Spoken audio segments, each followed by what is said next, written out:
জিন আমাকে বলছে অনেকবার যে আমার উপর ওর অধিকার অনেক বেশি, কারণ আমার দুইটা হাজবেন্ডের সাথে আমি যতবার টাচে না গেছি ও আমার কাছে তার চেয়ে অনেক বেশি টাচে আসছে, আমার সাথে ফিজিক্যালি হয়েছে। তো এর জন্য নাকি আমার প্রতি ওর অধিকার সবচেয়ে বেশি। আমি যখন কনসেপ্ট করি তারপর হুজুর যখন বললো যে বাচ্চাটা রাখার চেষ্টা করেন, বাচ্চাটা রাখলে ভালো হবে, তখন আমি অনেকটা কনফিউজড ছিলাম আসলে এটা আসলে কার বেবি হবে, আমি যাকে বিয়ে করছি তার নাকি সেই খুবই জিনের, আমি কার সন্তান জন্ম দিব, আমার পেটে কি একটা মানুষ বাচ্চা বড় হইতেছে নাকি একটা জিনের বাচ্চা বড় হইতেছে। আপনি আমাকে অফেয়ারে বলছিলেন যে আপনি জামাই কিডন্যাপ করেন। হ্যাঁ, এটা 2018 সালে। কেউ কোনো খোঁজ জানে না এখন পর্যন্ত? না। এটা নিয়ে কি জিনের কোনো কাণ্ড আসছে?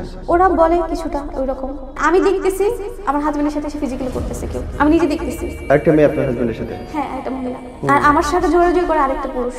আপনার হাজবেন্ডের সাথে একটা মেয়ে, আপনার সাথে আরেকটা ও ছেলে? অচেতন, ও অচেতন, কিন্তু আমি ঠিক আছি, দেখতেছেন আপনি? হ্যাঁ, আমার সাথে আরেকজন আসবে, জোর করতেছে। একটা মেয়েকে যেমন রেপ করার জন্য যেভাবে জোরাজোরি করে, ও আমাকে সেভাবে জোরাজোরি করে। আল্লাহর কাছে বলছে আমাকে তুমি নারী বানাই কেমন পাঠিয়েছো? একটা নারীর শরীরে এত লোভ, একটা জিনের জন্য আমার জীবন পুরো বরবাদ হয়ে গেল। আগে তো একা ছিল, এখন দল বাইধা লোক নিয়ে আসে, তারা সবাই আসে আমার শরীরে টাচ করে। ওই সময় দেখ কেমন লাগে যে এতগুলো হাত আমাকে ধরতেছে। এখনো ওখানে সাদা সাদা হয়ে আছে। একদিন ও কেমন ভাবে মারছে, বসে আছি আমার থাইগুলা খুলতেছে, আমার আটকেতেছে, আবার খুলতেছে। একটা পুরুষ আমার এই পাশে বসে আমার হাতটা এভাবে ধরছে ওর পাশ থেকে। আমার বলতে গেলে এখন খারাপ লাগতেছে, আমার হাতের পাশ থেকে এভাবে ধরছে। আরেকটা পুরুষ হচ্ছে অন্য পাশে বসা, আমি আওয়াজ করতে গিয়ে আমি আওয়াজ করতে পারি না, আমার অবস্থাটা এরকম হয়ে গেছে, আমি কোনো আওয়াজ করতে পারতেছি না। লোকটা আমার শক্ত করে আমার হাত ধরে আছে আর আমার দিকে তাকায় হাসতেছে। মনে হয় যে একটা সময় আমার কাপড় নষ্ট হয়ে যেতেছে, ঘুমের মধ্যেও আমাকে কেউ টাচ করতেছে। ঘুম থেকে ওঠার পর দেখতেছি যে আমার নিজের মধ্যে একটা চেঞ্জ চলে আসতেছে, আমার শরীরে বিভিন্ন জায়গায় স্পট দেখতাম, বিভিন্ন সময় দাগ দেখতাম। সেটা যে অ্যাক্টিভিটিগুলো ছিল, যে দাগগুলো আমার শরীরে আমি দেখতাম, এই দাগগুলো আমি পেতাম অনেক আগে থেকেই। কথা বলছে আপনার জিনগুলো কখনো আপনার সাথে? এরকম হ্যাঁ, কথা বলছে, আমার হাজবেন্ডের সঙ্গে আইসা, হুজুরের সঙ্গে আইসা আমাকে চায়, মূল কথা আমাকে চায়। আর কি হয়েছে? সবভাবেই তো পাইলো, আমাকে বিয়ে করবে, আমাকে ওর বাচ্চার মা বানাবে। আপনার সাথে শারীরিকভাবে তো মিশতেছে, চাইলে তো বাচ্চা হইতেই পারে। এত ফকির দেখাইলেন মা, এরা কি আপনার কাছে মনে হচ্ছে অথেন্টিক? সবাই অথেন্টিক হইলে তাহলে আমি সুস্থ হইলাম না কেন? কত পার্সেন্ট মানুষ ভণ্ড? বেশিরভাগই। মোড়লগঞ্জ একটা ফকির আছে, আমি এটা একটু বলি সবাইকে। সে আগে একটা সময় মুচি ছিল, তার কাজটা কি ভাই, আমরা যখন গেলাম ফার্স্টে গিয়ে দেখলাম সে হচ্ছে ড্রয়িং করতেছে, একজন হাজব্যান্ড ওয়াইফ, মানে একটা নারী পুরুষের যে ব্যক্তিগত মুহূর্তের ড্রয়িং করতেছে সে। আমি বললাম যে আমি এই লোকটাকে দিয়ে কাজ করাবো না, লোকটা কুফরি করতেছে, একটা নারী পুরুষের উলঙ্গ ছবি তো মানে ড্রয়িং করতেছে, অবশ্যই এটা ভালো কিছু না। তো যারা এই কুফরিগুলো আসলে করে তারা কেন করে, তারা করে কি পা, তাদের একটুখানি রাগের জন্য, ক্ষোভের জন্য অন্য একটা মানুষের জীবন বরবাদ হয়ে যেতেছে। এই যে আমার জীবন, আমার জীবন। আমি যদি বলি বাংলাদেশে জিন বিয়ে করেছে, জিনের বাচ্চা আছে, সংসার আছে, মানুষের সঙ্গে স্পেশালি মেয়েদের সঙ্গে শারীরিক মানসিক সম্পর্ক আছে, বিশ্বাস হবে? আজকে যে এপিসোড শুনছেন এটা আমি একটুখানি শুনে আমার নিজের মাথা ঘুরছে যে এটা কি হইতে যাচ্ছে, কি শুরুতেই বলি যে নিজের কোনো গল্প আমাদের সাথে শেয়ার করতে চাইলে স্ক্রলে দেখানো নম্বরগুলোতে হোয়াটসঅ্যাপ করুন অথবা ইমেল করুন, আসুন কথা বলুন। ভিডিওটা শেষ পর্যন্ত দেখবেন, দয়া করে লিখবেন কি হলো, কেমন লাগলো, এবং ভিডিওটা শেয়ার করবেন, চ্যানেল সাবস্ক্রাইব করার জন্য অনুরোধ করছি। আসসালামু আলাইকুম, সবাইকে সালাম দিলাম, আমার সালাম নেবেন। আমার নাম হচ্ছে শিখা। আমাকে যেটুকু অফারে বলছো তাতে আমার মাথা ঘুরছে। বোন, স্টার্টটা কেমন করে? প্রথম জিনের অস্তিত্ব বা অশরীরী কিছুর অস্তিত্ব প্রথম টের পেলে কেমন করে? প্রথম হচ্ছে 2012 থেকে 2011-12 থেকে, তার আগে থেকে একটু সমস্যা। তো প্রথম সমস্যা শুরু হয় হচ্ছে আমার মাথা ব্যথা দিয়ে। মাথা ব্যথা? হ্যাঁ। কত বছর বয়স তখন হচ্ছে 11 সাল হবে, 11, 12, 11, 10 সালের শেষ থেকে শুরু হবে মাথা ব্যথা স্টার্ট হয়। এরপর হচ্ছে 11-12 থেকে হচ্ছে আমি কোনো জুয়েলারি পরতে পারি না, আমার ভালো লাগে না, কোনো জুয়েলারি পরতে পারি না। আর মাথা ব্যথা কন্টিনিউসলি আছে, মানে একটা মানুষের যদি আপনি 24 ঘন্টা যদি মাথা ব্যথা করে কেমন লাগবে? মাথা ছিঁড়ে যাবে, মানে 24 ঘন্টা হচ্ছে মাথা ব্যথা। বিভিন্ন জনের কাছে হচ্ছে ট্রিটমেন্ট নিতাম, কমতো না। তো হচ্ছে ঝাড়ফুঁক বলে না, তো একজনকে দিয়ে ঝাড়ালাম। তো তিনি যে বললো ঝাড়ার পরে যে আমার সমস্যা আছে, তো অনেক রাত্রে হচ্ছে তার বাসায় যাইতে হবে, গিয়ে হচ্ছে চাষের জমি আছে না, ওখানে গিয়ে ভোগ দিতে হবে। ভোগ কি? ওটা হচ্ছে খাবার, আচ্ছা আচ্ছা আচ্ছা। মিষ্টি জাতীয় কিছু, ওটা দিতে হবে। তো ওটা পসিবল ছিল না আমার ক্ষেত্রে, ওটা কোনোভাবেই সম্ভব না। তো এভাবেই চলতেছে। মাঝে মাঝে প্রেশার একদম কমে যেত, মনে হতো মানে যে আমার প্রেশার কম। প্রেশার হচ্ছে আপডাউনের জন্য হচ্ছে যা খাওয়ার খেতাম, কিন্তু হতো না। দেখা যাচ্ছে যে প্রেশার যদি মাপতে যেতাম বা মাপতাম নর্মাল বা হচ্ছে কম ঠিক আছে, কিন্তু আমি যেরকম বলতেছি ঠিক ওই রকম না, কিন্তু খুব একদম কমে যেত মনে হয়। মাথার পেছনে খুব ব্যথা হতো। তো এভাবেই চলতেছে আমার জীবন। তো যেহেতু আমার হচ্ছে আমার বাসাটা নদীর পাশে, খালের পাশে, আমার রাস্তার পাশে হচ্ছে খাল, আর রাস্তার পাশে হচ্ছে আমার বাসা। তো যেহেতু আমার বাচ্চাটা ছোট, আমার শাশুড়ি বলতে হচ্ছে নদীতে দুধ কলা দিতে, নতুন পানি আসলে হচ্ছে গঙ্গিমাকে খাবার দিতে, মানে সন্তুষ্ট রাখতে, নুন ফেলতে বলতো, সেটা দিতাম। তখন বাবুর বয়স কত?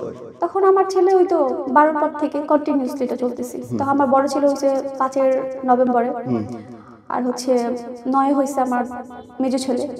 তো এইভাবে চলতেছে আস্তে আস্তে।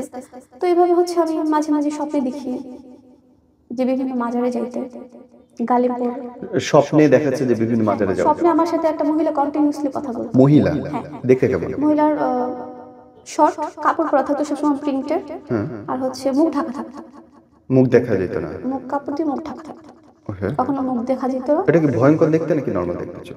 নর্মাল, ওকে। নর্মাল একটা মানুষের মতো দেখতে, কিন্তু গলার স্বর কেমন ছিল? মহিলাদের মতো, ওকে ওকে। সবসময় মহিলাদের মতো যেরকম হয় এরকম। তো আমার সাথে সবসময় কথা বলতো, আমাকে বিভিন্ন সময় বিভিন্ন উপদেশ দিত। মানে উপদেশ বলতে, তুমি এইখানে যাবা, এই জিনিসটা নিয়ে যাবা, আজকে তুমি নদীতে এইটা দিবা, কালকে তুমি ওই মাজারে যাবা। এরকম করতে করতে আমার হাজব্যান্ডও এগুলো বিশ্বাস করে না, আমার শাশুড়াও এগুলো বিশ্বাস করে, আমার বাবার বাড়ি তো আমার মা খালা এরা বিশ্বাস করে। তো মাঝে মাঝে অনেক জায়গায় যেতাম, আমার হাজব্যান্ড ফ্রিডম দিত, কিন্তু সবসময় দিত না। অনেক সময় আমি লুকায় যেতাম, আমি আসলে থাকতে পারতাম না। আমার ভেতর থেকে কেমন একটা অস্থিরতা চলে আসতো যে আমাকে এটা করতেই হবে, আমাকে এটা বলছে, আমাকে এটা করতেই হবে, যে কোনো উপায় হয়। এভাবে করতে করতে হচ্ছে অনেকটা সময় পার হয়ে গেল, কয়েকটা বছর। এরপর হচ্ছে মন্দির। এটা হয়তো অনেকে আমাকে খারাপ বলবে যে আমি হচ্ছে মন্দিরে গেছি, এটা আসলে আমারও খারাপ লাগে যে আমি হচ্ছে ঘন্টার পর ঘন্টা আসলে আমি মাটির তৈরি মূর্তি ওইখানে আমি মাথাটাকে বসে থাকছি। আসলে ঘন্টার পর ঘন্টা হয়েছে, দিনের পর দিন। এটা আমারও খারাপ লাগে। একজন মুসলিম হয়ে আপনি মাথা ব্যথার যন্ত্রণায় আমাকে ওটা বলতে চাই, আমি যেতাম। এভাবে হচ্ছে মানে ওই স্বপ্নে আপনাকে বলতেছে যে অমুক মন্দিরে যাও, মন্দিরে গিয়ে মূর্তির সামনে মাথা নত করে পূজা দাও, পূজা দিতে বলতো। ও মাই গড। এভাবে করতেছি এবং আপনি মাথা থেকে দাঁড়ায় আছেন, বসে আছেন, তো ভেতরটা ফাইটা যেত না আপনার? খুবই খারাপ লাগতো তখন। না, তখন আমার মনে হতো কি আমার আর নামাজ পড়তে পারতাম না। আমি কিন্তু নামাজ পড়তাম কন্টিনিউসলি। আমার খুব ছোট সময় বিয়ে হয়, আমি বিয়ের আগেও নামাজ পড়তাম, বিয়ের পর থেকেও নামাজ পড়তাম, কিন্তু ওই যে 2012 পর থেকে আমি নামাজে বসলে আমার একটা অস্থিরতা কাজ করতো যে আমি কতক্ষণে নামাজ শেষ করব। মাঝে মাঝে আমি ফরজ নামাজটা শেষ করে উঠে যেতাম, আমি আর কন্টিনিউসলি করতে পারতাম না। দেখা যেত আমার খুব ঘুম পেত, না হলে খুব যন্ত্রণা হতো মাথা, আমি শেষ করতে পারতাম না। দেখা যেত আমি বসে বসেই হচ্ছে ফরজটা কমপ্লিট করতাম। এভাবেই নামাজ পড়তাম। আর একটা জিনিস তখন থেকে লক্ষ্য করতাম যে হচ্ছে আমার সাথে কেউ ফিজিক্যালি টাচ হচ্ছে। মানে এটা হচ্ছে এখন কিভাবে বলবো আমি বুঝতে পারতেছি না। আপনি আপনি আমার আসলে আমার জামা কাপড় নষ্ট হয়ে যেত। তখন আর দেখা যাচ্ছে আমি হচ্ছে বারবার, দেখা যায় একবার বেশি গোসল করতাম বা হচ্ছে চেঞ্জ করতাম, মানে কেমন যেন লাগতাম, বোঝাতে পারবো না কেন এরকম হইতেছে বা কেন এরকম হচ্ছে। ঘুমের মধ্যে? ঘুমের মধ্যে না, ঘুমের মধ্যে বা হচ্ছে আমি কাজ করতেছি, হাঁটাচলা করতেছি, এর মধ্যে হচ্ছে। এর মধ্যে আপনি ফিল করছেন আপনাকে কেউ ধরছে, টাচ করছে? না, তখন টাচ করা বুঝি না, কিন্তু ওই আমার কাপড় নষ্ট হচ্ছে, আমি এটা বুঝতে পারতেছি। অর্গাজম হচ্ছে? হ্যাঁ হ্যাঁ, এটা আমি বুঝতে পারতেছি। তো অটোমেটিকলি? হ্যাঁ হ্যাঁ, এভাবে হচ্ছে। তো এর জন্য হচ্ছে আর আমার হাজবেন্ডকে আমার ভালো লাগতো না। আর আমি যে একটা, তখন আমি পরিপূর্ণ একটা মেয়ে, আমার পরিপূর্ণ একটা বয়স, কিন্তু আমার মধ্যে ওইরকম কোনো ফিলিংস ছিল না আমার হাজবেন্ড আমার কাছে আসলে। ওনার টাচ আপনার ভালো লাগতো না? টাচ কি, আমার মনেই হতো না যে কোনো ছেলে আমাকে টাচ করতেছে, বা আমার যে নিজের একটা শরীরের একটা যে হচ্ছে চাহিদা বা একটা চাওয়া পাওয়া, সেটাও আমার মধ্যে ছিল না। আমাকে ডাক্তারও দেখাইছে আমার হাজবেন্ড, আমাদের কলাতিয়া সেন্ট্রাল হসপিটালে। আমি এখানে 3টা ডাক্তার আমাকে দেখাইছে, আমাকে একটা টেস্টও করছে, কয়েকটা টেস্টও দিছে। এরপর হচ্ছে সবকিছু নর্মাল, হরমোন নর্মাল, সবই নর্মাল। একটু ওয়েটটা একটু বেশি ছিল, ওজনটা, এর জন্য ওজন কমার ওষুধও দিল এক ডাক্তার, বলছে হয়তো ওজন কমলে হয়তো ঠিক হয়ে যাবে। তো আমি আমার হাজব্যান্ডকে বললাম যে আমরা কাউন্সিলিং করি, সে আবার একটু অন্যরকম মাইন্ডেড ছিল, এটা আবার আরেকটা স্টোরি। তো আমি তাকে বলতাম যে আমরা হচ্ছে কাউন্সিলিং করি, যেহেতু সমস্যা হচ্ছে তোমার বা আমার যারই হোক হচ্ছে, কাউন্সিলিং করলে হয়তো আমরা সমস্যাটা কোথায় বুঝতে পারবো, হয়তো তোমার কোনো বিহেভিয়ারের সমস্যা নাকি আমার, বুঝতে পারবো। আপনার জামাই এবং আপনি দুজন মিলে কাউন্সিলিং করার চেষ্টা করলেন, কিন্তু আপনার জামাই সেটা রাজি হয় না, মেন্টালি আপনাকে কোনো হেল্প সে করে নাই। সেটার জন্য শহর আসতে হবে গ্রাম থেকে, বলে এটা দরকার নেই, ডাক্তার দেখাইছে এখানে, দেখো এখানে ঠিক হয়ে যাবে, তুমি নিজে একটু চেষ্টা করো, আমাকে এটা বলতো। কিন্তু নিজে থেকে তো এই বিষয়গুলো আসলে, এটা তো মাইন্ডের ব্যাপার, জোরের ব্যাপার না। আমি চাইলাম, আমি নিজের মধ্যে একটা অনুভূতি নিয়ে আসলাম, এটা কোনোভাবে সম্ভব না। আপনি আমাকে অফেয়ারে বলছিলেন যে আপনার জামাই কিডন্যাপ হয়। হ্যাঁ, এটা 2018 সালে।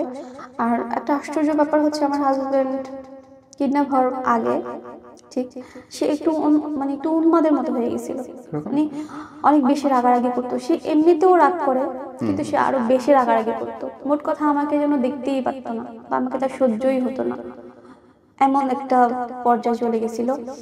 আর আমারও তার এগুলো ভালো লাগতো না, সে এমন কেন করে, এভাবেই চলতেছিল।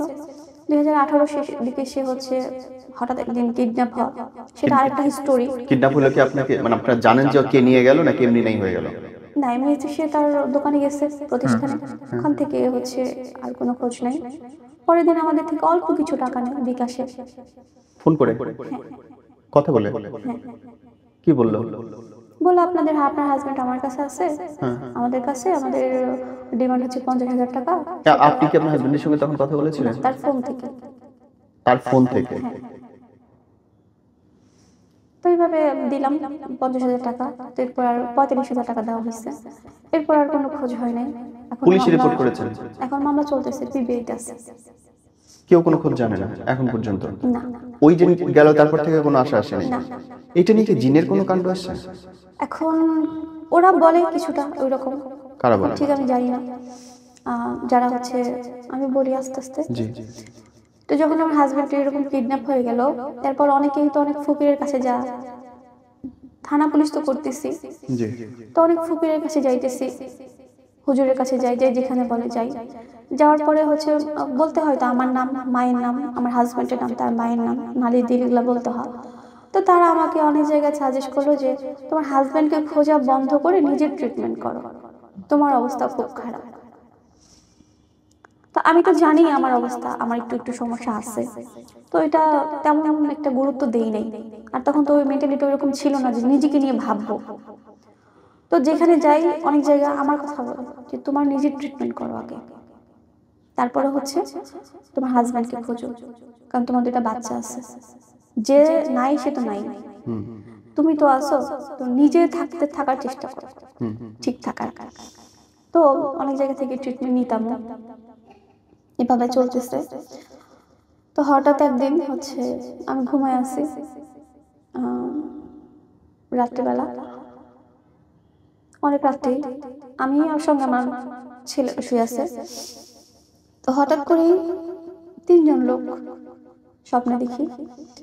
একটা লোক খুবই কালো, একদম জঘন্য রকমের কালো, আর আরেকটা পুরুষ আর একটা মহিলা। যে মহিলাটার সাথে কথা বলতাম, আমার সাথে কন্টিনিউ কথা বলতো, সেই মহিলাটা আমার সামনে ভাবে দাঁড়ায় আছে। আর পুরুষটা আমার হচ্ছে, একটা পুরুষ আমার এই পাশে বসে আমার হাতটা এভাবে ধরছে ওর পাশ থেকে। আমার বলতে গেলে এখন খারাপ লাগতেছে, আমার হাতে পাশ থেকে এভাবে ধরছে। আরেকটা পুরুষ হচ্ছে অন্য পাশে বসা। তো আমার ডান পাশে যে পুরুষটা বসা, সে আমাকে বলতেছে ও কিন্তু তোমাকে দেখে। তোমাকে সবসময় দেখে, তোমাকে সবসময় নজরে রাখে। আমি তখন, মানুষ বোবা হলে যেমন হয় না, আমি আসলে কোনো কথা বলতে পারি না, মনে হচ্ছে সবটা আমার বাস্তব। আমি আওয়াজ করতে গিয়ে আমি আওয়াজ করতে পারি না, আমার অবস্থাটা এরকম হয়ে গেছে, আমি কোনো আওয়াজ করতে পারতেছি না। তো এরপরে যখন লোকটা আমার শক্ত করে আমার হাত ধরে আছে আর আমার দিকে তাকায় মানে হাসতেছে, মানে সে আমাকে ছাড়বে না এইভাবে, সে আমাকে হাতটাকে শক্ত করে ধরে আছে। তো এরপর যখন আমার ঘুম ভেঙে গেল, মানে ভয় আতঙ্কে, তারপর থেকে আমার জ্বর, খুব জ্বর। তো এরপরের দিনও ঝাড়াইলাম, অনেক জায়গায় গিয়ে তাবিজ নিলাম। আমার আপা এক জায়গায় আমাকে নিয়ে গেল ঝাড়ানোর জন্য, সেখানে ঝাড়াইলাম। ঝাড়ানোর পর ওইখান থেকে আমি চলে আসলাম। ওই রাত্রে ওই লোকগুলা ঠিক আমার আপাকে গিয়ে আবার ধরছে, আমার আপার গলা চেপে ধরছে ঘুমের মধ্যে। হ্যাঁ, ঘুমের মধ্যে, মানে সে ঘুমের মধ্যে ধরছে, কিন্তু সে বাস্তবে এটা ফিল করছে, তার যে ব্যথা অনুভব সেটা বাস্তবে করতে পারছে এইরকম। আর হচ্ছে আমার হাজবেন্ড তো ভাবে হারাই গেছে। আমার ভাসুর আর আমার আব্বা একটা হুজুরের কাছে গেছি সাভারে। তো ওখানে একটা হুজুর একটা তকদির দিছে। তো ওই তকদিরটা হচ্ছে আমাকে নামাজ পড়তে হবে, তাহাজ্জুদের নামাজ পড়ে আমাকে কিছু আমল করতে হবে। তো ওইভাবে আমি আমল করতেছি, নামাজ পড়ে শেষ করে তো আমি শুয়ে আছি। আমার আব্বা বললো, তুমি শুয়ে থাকো, আমি তোমার পাশেই বসে আছি, তুমি ভয় পাইও না। যেহেতু আমি ভয় পাইছি এর আগে স্বপ্নের দিকে, আমি তোমার পাশে শুয়ে আছি, তুমি এই আমলগুলো করে ঘুমাও। আমি বেডের কাছে, আমার সোফা ছিল, আমি বেডে শুয়ে আছি, আমার আব্বা ঠিক বসে আছে সোফার সামনে। তো আমি যখন শুইলাম, আমার ঘুম আসছে, মানে হঠাৎ করে আমার একটা লোক আমার বুকের উপরে বসে আমার গলা চেপে ধরছে। এটা আমি বাস্তবে ফিল করতেছি। আমি যতই মানে হাত পা নাড়ার চেষ্টা করতেছি আমার আব্বাকে ডাকার জন্য, যেহেতু পাশেই ছিল, আমি কোনোভাবে ডাকতে পারতেছি না, কোনোভাবেই আমি চেষ্টা করতে পারতেছি না। তো যাই হোক, একটা পর্যায়ে যেহেতু আমি উজু অবস্থায় ছিলাম, আল্লাহর রহমতে আমি ঠিক হই, কিন্তু আমার গলা টলা সব ব্যথা হয়ে গেছে। এরপর আমি আব্বাকে বললাম, আব্বা আমি যে ছটফট করতেছি, একটা সময় আব্বাই দেখতে পেয়ে আমাকে ধাক্কা দিছে।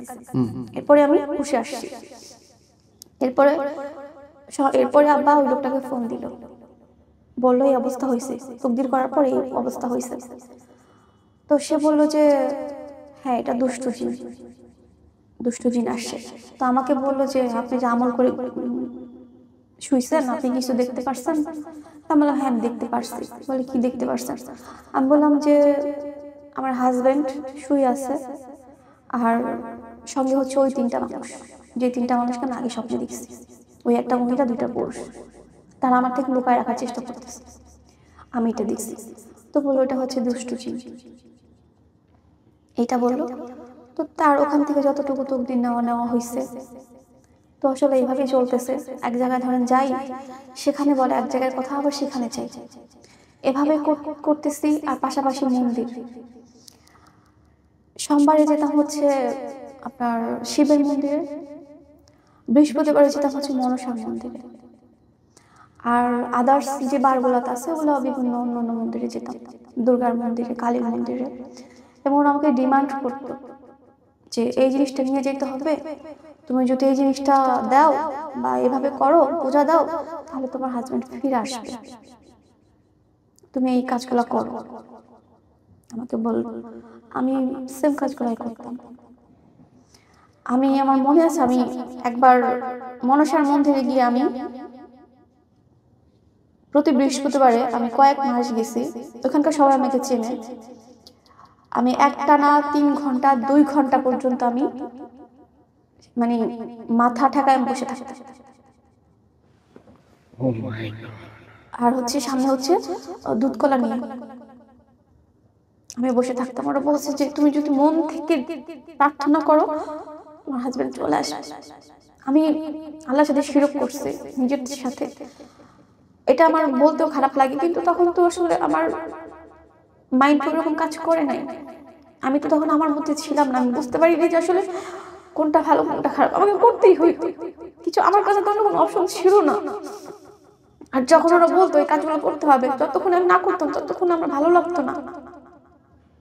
আমি অনেক দূরে দূরে চলে যেতাম। আমার বাসা হচ্ছে কেরানীগঞ্জের হরজতপুরে, ওখান থেকে আমি সেই পাগলা মন্দিরে যেতাম। ওরা আমাকে লোকেশনগুলো বলে দিত, আমি সেই পাগলা মন্দিরে যেতাম বৃহস্পতিবার দিন, সোমবারে ওখানে শিবের মন্দির, ওইখানে আমি যেতাম।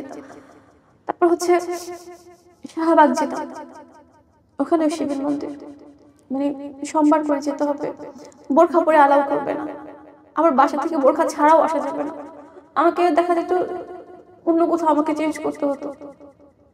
অনেকে মানে বলতো যে এরকম কেন করতেছেন, বোরখা পরে ঢুকলেন আবার বোরখা ছাড়া বের হইতেছেন। বললাম আচ্ছা একটু সমস্যা আছে, বোরখা পরে মন্দির অ্যালাউ করবে না, আমাকে বোরখা খুলে যেতে হবে। অনেক সময় অনেক মন্দির আমাকে ঢুকতে দিত না, কিন্তু তাদের আমাকে জোর করতাম, রিকোয়েস্ট করতাম আমাকে একটু যাইতে দেন। আমি ওভাবে যেতাম। আমি কতদিন কত মাস ঘুরছি, কত মন্দিরে মন্দিরে আমি গেছি। ওরা আমাকে বলতো চলে আসবে, আমি যেতাম, এটা তুমি করো, আমি তাই করতাম। আপনার হাজবেন্ড যাতে ফিরে আসে। হ্যাঁ, তখন ওরা আমাকে একটা দুর্বল পয়েন্ট পাইছে আমার, যে এই পয়েন্টটা কাছে লাগানো যাবে, তো আমি সেটা ওভাবেই করতাম। এভাবে করার পর হচ্ছে একটা সময় আমাকে বললো যে হচ্ছে আমি যদি আমার রক্ত নদীতে ফেলি তাহলে চলে আসবে, আমাকে এটা বললো। পরে আমি আমাদের ওখানে হসপিটাল আছে, সেন্ট্রাল হসপিটাল কলাতিয়া, ওখানে গেলাম। ওখানে আমার সবাই পরিচিত, তো লতা নামের একজন স্টাফ আছে। তো বললাম আপা আমার একটু, আপনি তো জানেন আপনার ভাইয়ের অবস্থা, তো একটা ফকিরে বলছে আমার রক্ত দিতে, আপনি একটু আমার ব্লাড বের করে দেন। তো সে আমাকে 100 ইউনিট ব্লাড বের করে দিল। বললাম আপা এইটুকু কি হবে? বলে এর বেশি সম্ভব না। তো আমি ওইটা নিয়ে নদীতে ফেললাম। ফেলার পর হচ্ছে কয়েকদিন পার হয়ে গেল, আসলো না। তো আমার মনে একটা সন্দেহ, হয়তো আরো বেশি দিলে হয়তো চলে আসবে। এরপর আমি কি করব, আমাকে ওই হসপিটাল থেকে আমি পারবো না, কারণ এখানে 2টা হসপিটাল, সবাই পরিচিত। আমি যদি চাই কেউ আমাকে দিবে না ব্লাড বের করে, কারণ এইভাবে তো ব্লাড টেনে বের করে দিবে না কেউ এক ব্যাগ। এরপর আমি হচ্ছে রুহিতপুর হসপিটালে গেলাম, ওখানে একজন পরিচিত একজনকে নিয়ে গেলাম, যেহেতু আমি যদি এভাবে বলি হবে না। পরে সে বললো যে আমাদের একজন পেশেন্ট আছে ঢাকা, তো আপনি ব্লাডটা আসলে নিয়ে যেতে হবে, আমি যেতে পারবো না। বললো যে যেতে পারবে না ডোনার, তো আমার এখান থেকে টেনে বের করতে হবে। এরপর ওখান থেকে বের করে নিয়ে হচ্ছে দিলাম। মানে ওখানে দেওয়ার পরও আমি অপেক্ষা ছিলাম হয়তো এবার চলে আসবে, কিন্তু আসলে তারপর আসে নাই। আর জামাইয়ের জন্য মানুষ এত কিছু। আর আমার আসলে মন্দিরে যাওয়ার কমে নাই। তারপর আমি সেই মন্দিরে মন্দিরে ঘুরতেছি, মানে আমার ছেলেরা কি খাইতেছে, ওরা কি করতেছে, আমার সেদিকে কোনো হুঁশ নাই। আমার সংসারের প্রতি আমার কোনো হুঁশ নেই, কোনো খেয়াল নেই। ওরা আমাকে যখন যেখানে যেতে বলতেছে আমি সেখানেই চলে যাই। ওরা আমাকে লোকেশন বলে দেয়, ওখানে যেতে হবে, ওইখানে যেতে হবে, ওইখানে চলে যাই। মানে কোনো আমার বাচ্চারা খাইতেছে কিনা, গোসল করতেছে কিনা, বা নিজের কোনো খাওয়া গোসল কোনো কিছু খেয়াল নেই। তখন আমার মনে হইতো যে ওরা আমার খুব আপন, এরাই পারবে হয়তো সব মানে সমাধান করতে সমস্যাগুলার। মানে তখন আমার অবস্থা এমন হয়েছে যে কোনটা ভালো কোনটা খারাপ আমি আসলে বুঝতে পারতেছি না। আর এইদিকে ফকির কবিরাজ তো আছে, ঘুরতেছি, আর আমি স্বপ্ন এগুলো দেখতেছি। আর সবসময় আমি দেখতাম একটা শ্যাডো আমাকে সবসময় ফলো করে, সবসময় বিশেষ করে না যখন আমি ওয়াশরুমে যেতাম বা আমি হচ্ছে কাপড় ধুইতাম, মানে ওয়াশরুমের ওই সাইডটাতেই আমাকে হচ্ছে ফলো করতো, ওখানে ফলো করতো আমাকে, দেখতাম। আরে এত এত কবিরাজ দেখাচ্ছেন, হুজুর দেখাচ্ছেন, এদের দিয়ে কোনো কাজ হচ্ছে না। না, এটা তকদির দেয়, টাকা পয়সা নেয়। আমি হচ্ছে ফোনে ওই যে মগ বলে না, যে মগ জাতীয় কিছু লোক আছে হচ্ছে রাঙামাটি চট্টগ্রাম, ওইখানে আমি তাদের সাথে ফোনে কন্ট্যাক্ট করে তাদেরকে অনেক টাকা পয়সা দিচ্ছি, যে তকদিরের জন্য, হাজব্যান্ডের জন্য, ওইখানে অনেক দিচ্ছি, টাকা দিচ্ছি, তাতেও কোনো কাজ হয় না। তো এরপর এইভাবে চলতেছে, আমার অবস্থা আস্তে আস্তে খারাপ হচ্ছে, যেহেতু আমি ওদের পুরোপুরি ওদের নিয়ন্ত্রণে চলে গেছি। আমার শারীরিক অবস্থা আস্তে আস্তে খুব খারাপ হইতেছে, আর কিছু খাইতে পারি না, বমি আসে, এরকম হচ্ছে। আর একটা সংসারের প্রতি একটা উদাসীনতা চলে আসছে। এভাবে হচ্ছে। এরপর বিভিন্ন হুজুরের কাছে তো আমি যাইতেছি, কবিরাজের কাছে। এখন আমাকে কয়েকজন সাজেস্ট করলো যে তুমি তোমার, একজন আমাকে বললো তুমি তোমার বাসায় থাইকো না, তো বাসাটা চেঞ্জ করো, ইমিডিয়েটলি চেঞ্জ করো। তুমি যদি বাসায় থাকো তোমার আরো বেশি সমস্যা হবে। আর আরেকজন আমাকে বললো তুমি বিয়ে করে নাও, তুমি বিয়ে করো। ফার্স্ট টাইম আমাকে এই কথা বলছে হচ্ছে ইসের কদমতলির নারকেলবাগের একটা জিন হুজুর আছে, উনি ফার্স্ট টাইম আমাকে বলে বিয়ে করার জন্য। তখন আমি বিষয়টা হেসে উড়াই দিছি। তো এরপর আমাকে আরো কয়েকজন বললো তুমি বিয়ে করো, তুমি একা আসছো, তোমার আরো সমস্যা হবে, তুমি বিয়ে করো। এরপর আমি বাসাটা ছেড়ে দিলাম। বাসা ছেড়ে আমি মোহাম্মদপুরে চলে আসলাম, মেট্রো হাউজিং আসলাম, ওইখানে বাসা নিলাম। তো এখানেও সেম, আমার মন্দিরে যাওয়া ফিরে নাই, আমি মন্দিরে যাচ্ছি, মন্দিরে আমি কন্টিনিউসলি আমি মন্দিরে যাইতেছি। আর এর আগে তো আপনার মাজারে যাইতাম, নদীতে দুধ কলা সিন্নি, আজকে ঝাল সিন্নি দিতে হবে, কালকে মিষ্টি সিন্নি দিতে হবে, এগুলো তো ছিলই। তখন আর এগুলো বন্ধ হয়ে গেছে। তখন হচ্ছে এরপর হচ্ছে মন্দিরে যাই স্টার্ট। আমি সিঁদুর পড়তাম, আমি যেন এখানে না দেখা যায়, আমি এদিকে আমি সিঁদুর পড়তাম। স্বামী ফেরানোর জন্য শিরিক পর্যন্ত করলেন আমাকে বলছে সিঁদুর পড়তাম, আমি কিন্তু সিঁদুরও পড়তাম, আমি সেটাও পড়তাম। এরপর হচ্ছে এভাবে চলতেছে। এরপর হচ্ছে আমি আমার নিজের মধ্যে আমি অন্যরকম অনুভূতি ফিল করি। যখন আমি আমার বাসা থেকে চলে আসলাম, তখন হচ্ছে আমাকে কেউ টাচ করে বা কেউ আমার কাছে আসে, দেখা যায় যে মনে হয় যে একটা সময় যে আমার কাপড় নষ্ট হয়ে যেতেছে, আমার এরকম ফিল হইতেছে, এরকম ফিল হয় আস্তে আস্তে। বিছানায় শুইলে না হাঁটা চলা আসে? তখন হচ্ছে আমি ঘুম আসলে শুইলে, এর আগে তো হচ্ছে আমি হাঁটা চলার মধ্যেও আমার এরকম হতো। এরপর হচ্ছে আমি যখন বিছানায় যাই তখন এরকম হচ্ছে আমার সাথে। শরীরে স্পর্শ অনুভব করছেন? হ্যাঁ, বা আমার চারপাশে সবসময় কেউ একজন থাকে, এই অনুভূতিটা তখন থেকে আমার আস্তে আস্তে বাড়তে শুরু করে। যখন আমি বাসা থেকে চলে আসি তখন আমার এগুলো আসলে আস্তে আস্তে বাড়ে, অনেক বেশি অ্যাক্টিভিটিগুলো বোঝা যায় যে কেউ আমার আশেপাশে আছে। আপনি কথা না বললেও আপনি যদি হাঁটা চলা করেন, চুপচাপ বসে থাকলে আমি বুঝবো না। যদি হাঁটা চলা করে, আমি যদি চোখ বন্ধ করে থাকি, তারপর আমি ফিল করবো যে আমার পাশে কেউ হাঁটতেছে বা কেউ আছে বা অনেকগুলা মানুষ আছে। এই ফিলগুলো তখন আমার বেশি বেশি হচ্ছে। আপনি কি মানে শারীরিক যেই স্পর্শের কথা অনুভব করছেন, এটা কি একজন মানুষের নাকি একাধিক জিনের? একাধিক না একজন আমি বুঝতে পারি না, তবে হ্যাঁ ফিল করতেছি যে আমাকে কেউ টাচ করতেছে। মানে একাধিক মানুষের টাচ পাই না, একজন মানুষেরই টাচ পাই বেশিরভাগ সময়, যে কেউ আমাকে টাচ করতেছে, কেউ আমাকে ব্যাড টাচ করতেছে। ঘুমের মধ্যেও আমাকে কেউ ব্যাড টাচ করতেছে। ঘুম থেকে ওঠার পর দেখতেছি যে আমার নিজের মধ্যে একটা চেঞ্জ চলে আসতেছে। আমার শরীরে বিভিন্ন জায়গায় স্পট দেখতাম, বিভিন্ন সময় দাগ দেখতাম। সেক্সুয়ালি যে অ্যাক্টিভিটিগুলো ছিল, যে দাগগুলো আমার শরীরে আমি দেখতাম, হ্যাঁ এই দাগগুলো আমি পেতাম অনেক আগে থেকেই। তো এই দাগগুলো হতো অনেক সময়, যে ধস্তাধস্তি হয় না, সেই দাগগুলো হতো। তো এভাবে আস্তে আস্তে আমি বুঝতে পারলাম যে না, এবার আমাকে কিছু করতে হবে। যেহেতু আমার দুটো ছেলে আছে, আমি ঘরে থাকতে পারতাম না, আমার ঘরে একদমই মন টিকতো না। আমি শুধু শুধু রিক্সা নিয়ে ঘুরতাম, শুধু আমি মন্দিরে গিয়ে বসে থাকতাম, সারাদিন পার করে ফেলতাম না, আমার ভালোই লাগতো না। তো এটা তো জীবন হইতে পারে না, আমাকে তো একটা স্বাভাবিক জীবনে আসতে হবে। যেহেতু বিয়ে করলে ভালো হবে, তাহলে একটা বিয়ে করি। যেহেতু আমি সংসার করব না, আমার সংসারের চিন্তা ভাবনা নাই, যেহেতু আমার দুইটা ছেলে আছে, আমার এখানে অপশন নাই, আমার কোনো চয়েস করতে হবে না, আমার একটা বিয়ে করলেই হবে। তো আমার প্ল্যানিং ছিল আমি কাউকে বিয়ে করব, সে তার মতো, আমি আমার মতো। আমি ঠিক হয়ে গেলে সে তার মতো সেপারেশন চলে যাবে, আমার মতো সেপারেশনে চলে আসবো।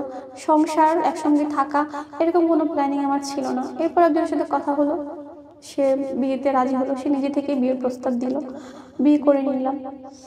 বিয়ের পর থেকেই শারীরিক অবস্থা আমার বেশি খারাপ হতে শুরু করলো, অনেক বেশি। বিয়ে করলাম হচ্ছে 2020-এ মাঝামাঝিতে, আর আমি বাসা থেকে চলে আসি 2020-এ জানুয়ারিতে আসি। তো আস্তে আস্তে আরো বাড়তে শুরু করলো বেশি। কি বাড়তে শুরু করলো? বেশি হচ্ছে আমার যে শারীরিক সমস্যাগুলো, আমি বিছানা থেকে উঠতে পারি না, বমি, মাথা ব্যথা, মাথা যন্ত্রণা, এগুলো আস্তে আস্তে বাড়তে শুরু করলো। আপনার 2020-এর শেষের দিকে হচ্ছে আমার, শেষের না মাঝামাঝি দিকে হবে, বিয়ের পর কয়েক মাস পরে আমার মাথার জ্বর চলে আসলো। চুলে। আর আমাকে এই কথাগুলো অনেকেই বলছে যে আমার মাথায় জট আসবে, জট দিবে, যে কোনো মুহূর্তে আমার মাথায় জট দিবে। এরপর হচ্ছে কি করবো, আমি চুল ফেলে দিলাম। আমাকে বললো চুল ফেলে দিতে, আমি চুল ফেলে দিতাম। তখন অল্প অল্প জাস্ট হচ্ছে জট, আমি চুল ফেলে দিলাম। আর খাবার দাবার খাইতে পারি না।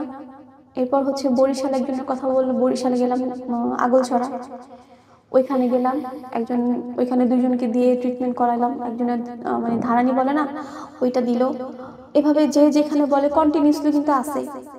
আমি অনেক জায়গায় গেছি, অনেক জায়গায় গেছি, অনেক শহরে শহরে গেছি এই ট্রিটমেন্টের জন্য। ভাই আমি অনেক কষ্ট করছি। আমি আমার ছেলেদেরকে আমি ঠিকমতো খাইতেও দিতে পারি না, রান্না করতে পারি না। আমি যাকে বিয়ে করছি ও যদি দূরে থাকতো না, আমি বিছানাতেই থাকতাম, উঠতে পারতাম না। ও আমার এমনও সময় গেছে যে ও বাইরে আছে 8 ঘন্টা 9 ঘন্টা, ওই 8-9 ঘন্টা আমি সেন্সলেস একটা না। ও ধরেন বাসা থেকে বের হয়েছে 5-10 মিনিটের মধ্যেই আমি বিছানা, আমি জানি না আমার কি হয়, আমি বিছানা। এখন আমার ছেলেরা কি খাইলো কি করলো কেমনে কিছু দেখতে পারতেছি না। আমার ওইভাবে আমার ছেলেরা বড় হয়েছে, ওরা আস্তে আস্তে এটাতে ইউজ টু হয়ে গেছে। একটা মানুষের জীবনে যদি এরকম দিনের পর দিন কয়েক মাস কেটে যায় যে হচ্ছে সেন্সলেস, 8 ঘন্টা 9 ঘন্টা 7 ঘন্টা প্রত্যেক দিন, তার জীবনে আসলে আছে কি থাকে কি, মানে আস্তে আস্তে আমার জীবনটা এইভাবে অস্বাভাবিক হয়ে গেল। আর সঙ্গে সঙ্গে আমার ছেলেরা ওরা খুব কষ্ট করছে। 2021 সাল 2টা ঈদ আর 2022 সালের একটা ঈদ, এই 3টা ঈদ আমার ছেলেরা সারাদিন খাইতে পারে না, কারণ আমি রান্না করতে পারি না। আমার ঘর তখন ভয়াবহ অবস্থায় ছিল। তো এভাবে যখন চলতেছে, আর যাকে বিয়ে করি ওর শারীরিক অবস্থা আস্তে খারাপ হচ্ছে। ওনার সাথে কি আপনার শারীরিক মিলন হয়েছে তখন নাকি হয় না? হ্যাঁ হয়েছে। আমাকে ফকির বলছে হচ্ছে টাচে আসতে হবে, হাজবেন্ডের টাচে থাকতে হবে, টাচে থাকলে আস্তে আস্তে কেটে যাবে। টাচে থাকলে কি কেটে যাইতো তখন? আস্তে আস্তে তখন তো আমাদের হচ্ছে আপনার যখন পেটে ব্যথা হবে, আপনার যখন ফুড পয়জনিং হবে, আপনাকে তো ওই মেডিসিনটাই নিতে হবে, তাই না? আপনার ওই মেডিসিনটা নিলে আপনি আস্তে আস্তে কি হবে, ঠিক হবে। আর ঠিক হতে একটু সময় লাগবে। কিন্তু আপনি যদি মাথা ব্যথার ওষুধ খান তাহলে কিন্তু হবে না। তো আমার সমস্যা একটা, আমি ট্রিটমেন্ট করতেছি আরেকটা, বা আমি যে ফকিরের কাছে যেতেছি সে বুঝতে পারতেছে না আমার সমস্যাটা কি। সে তার মতো করে কোন ফকিরের কাছে গেলে কেউ কিন্তু সহজে ফিরায় না, কিন্তু আমাকে অনেক ফকির ফেরত দিচ্ছে। আমাকে দেখে তারা অনেকেই বলছে আমি আপনার কাজ করতেই পারবো না, আপনি আমার কাছে আইসেন না। আমাকে অনেকেই ফেরত দিচ্ছে, এটাই ট্রু। অনেকে বলবে যে এটা কেউ তো ফেরত দেয় না, কিন্তু আমাকে দিচ্ছে।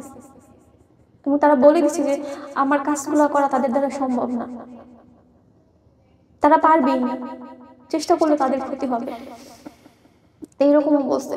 তো এইভাবেই আসলে চলতেছিল, বিভিন্ন জায়গায় যাইতেছি। মানে আমি তাবিজ, অনেক তাবিজ আমার সঙ্গে ছিল, আমার গলায়, কোমরে, হাতে, আমার বিছানাতে, বালিশে, আমার ঘরে, বিভিন্ন জায়গায়। যাকে বিয়ে করছি ওর শরীরেও, বাচ্চাদেরকেও, সবার শরীরেই তাবিজ। আর আমার ডাইনিং টেবিল আসলে পড়া পানি, তেল, ডাবের পানি, নদীর পানি, খালের পানি, বিলের পানি সব দিয়ে ভরা। মানে যে যেটা বলছে সে সেটাই করতেছি আমরা, এভাবেই চলতেছে আমার জীবনে। যে একটা সংসার জীবন আমার ওইটা মনেই হয় না তখন, ওইটা আমি উপভোগ করতেই পারি নাই। আমার জীবন ওভাবেই কাটছে, ওই সময়গুলো ওভাবেই কাটতেছে। এরপরে হচ্ছে 2021 সালে জীবন জীবিকার জন্য তো কিছু করতেও হবে, তাই না? তো একটা জবে হয়েছে, অ্যাপয়েন্টমেন্ট নিচ্ছি। তো হচ্ছে আমরা ওইখানে জবের পারপাসে হচ্ছে আমরা শ্রীমঙ্গল যাই। এর মধ্যে মোটামুটি আমরা ভাবছি হয়তো ঠিক আছে, কারণ কয়েকটা দিন শারীরিক অবস্থা মোটামুটি একটু ভালো। ওই যে বরিশালে কন্টিনিউ কয়েকবার বরিশালে গেলাম, ওইখানে 2টা হুজুর ফুকির দিয়ে ট্রিটমেন্ট করলাম। তো ভাবছি হয়তো আলহামদুলিল্লাহ এবার হয়তো ঠিক আছে। তো কাজে জয়েন করলাম, ওইখানে শ্রীমঙ্গল গেলাম। শ্রীমঙ্গলে হচ্ছে ওটা হচ্ছে তখন ফেব্রুয়ারিতে বা মার্চে হবে গেলাম 2021-এ। ওইখানে যাওয়ার পরে হচ্ছে আমরা রাত্রে বের হইলাম ঘোরার জন্য। গ্র্যান্ড সুলতানের সামনে তখন দুইটা দোকান ছিল, একটা চায়ের দোকান আর একটা হচ্ছে বেতের হাতের কাজ করে ওইটার দোকান, হাতের কাজের যে জিনিসগুলা। তো আমরা এখানে কিছুক্ষণ বসলাম, চা খেলাম। তো ওটা খাওয়ার পর হচ্ছে আর আরেকটা বিষয় হচ্ছে আমরা খুব রাতে ঘুরতাম, যেহেতু আমি সারাদিন অসুস্থ থাকতাম, রাতে আমি একটু সুস্থ হইতাম, রাতে আমরা ঘুরতাম, যেহেতু ঘরে থাকতে আমরা ভালো লাগতো না, আমারও না ওরও না, সেম দুজনেরই সমস্যা, আমাদের আসলে ঘরে ভালোই লাগতো না। আর বেশিরভাগই সময় যতটুকু খাবার খেতাম, 3 বেলা তো খাবার তখন আমাদের কাছে একটা অতীত, 3 বেলা মানুষ খাবার খায়, এক বেলা খুব বেশি হয়তো 2 বেলা আমরা খাবার খাই। সত্যি কথা, এটাই সত্যি ভাইয়া, যে আমরা এক বেলা খাবার খেয়ে বেঁচে আছি, হয় সেটা রাতে।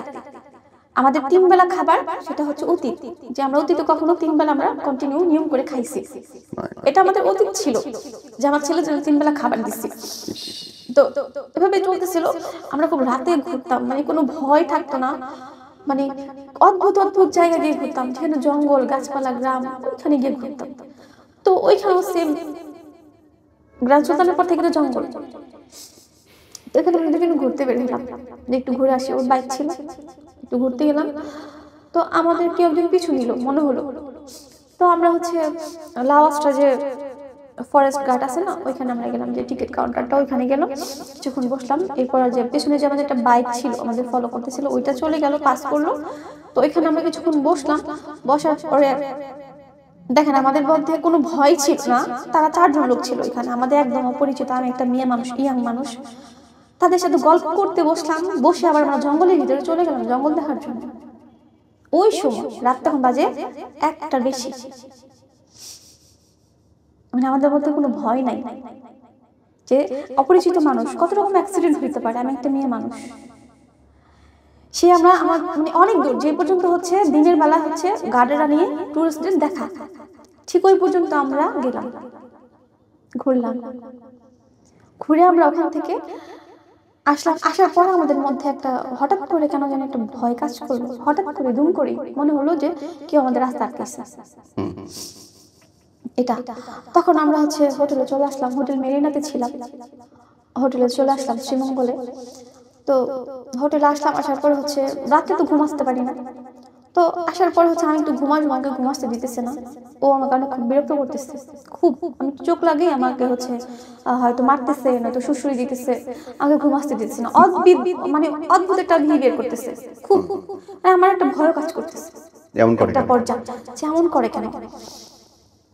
তো পাশের রুমে ছিল একটা মেয়ে একটা ছেলে ছিল, ওরা একটা গ্রুপ আসছিল, তো ওদেরকে ডাকলাম, ওরা আমাকে আমার কোনো কথা শুনলোই না, ওরা বিরক্ত হলো।